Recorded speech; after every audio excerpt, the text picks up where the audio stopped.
Hi, it's Denise. Do you want to highlight your company on my next episode of Standout? Click below.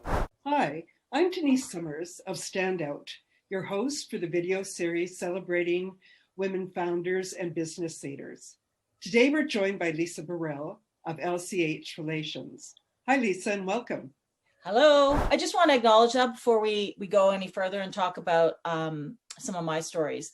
But if I can, I'll dive into one. You bet. So in the late 90s, I was part of the Nova Gas Transmission, TransCanada Pipelines, now TC Energy merger. And I didn't know it at the time, but I was really starting a reinvention, a fairly significant career reinvention at that time.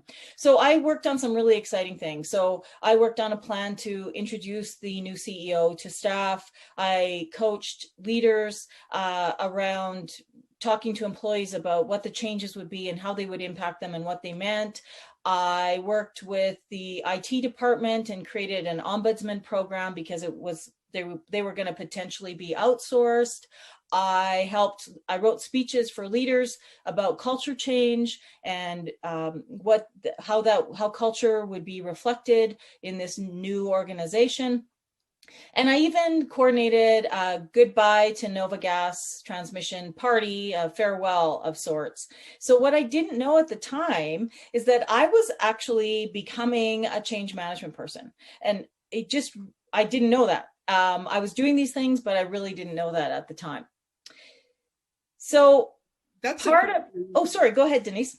Yeah, sorry to interrupt. That's a fairly new or recent kind of role in organizations, isn't it? It's not something that's been around forever. Yeah, it is definitely recent as a profession. I don't want to, I'm sure there's lots of change people who correct me on how long it's been out there, but I know the first few contracts that I got in the late 90s in change management weren't even called change management, but that's what it was. So that's my personal experience with it.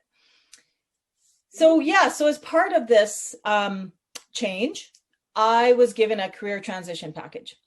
And so worked with the assessors and did the assessment.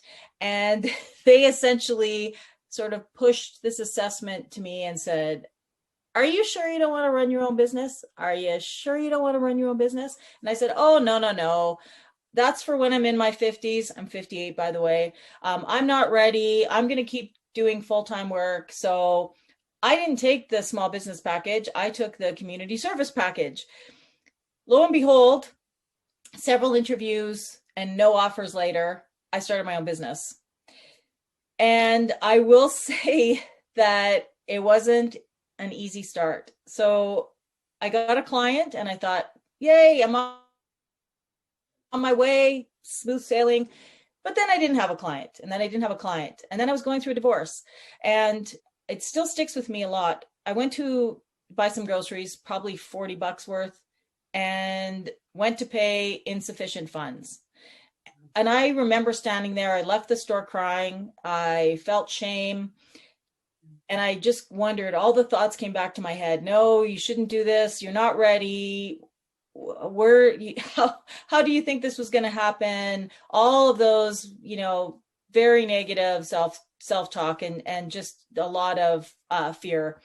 But I kept going and got another client and then another client. And 20 years later, here I am. Right. Wow. That's all the time we have today for this episode. Thank you for tuning in with us, and please remember to subscribe to our channel. You can also follow us on LinkedIn and Facebook.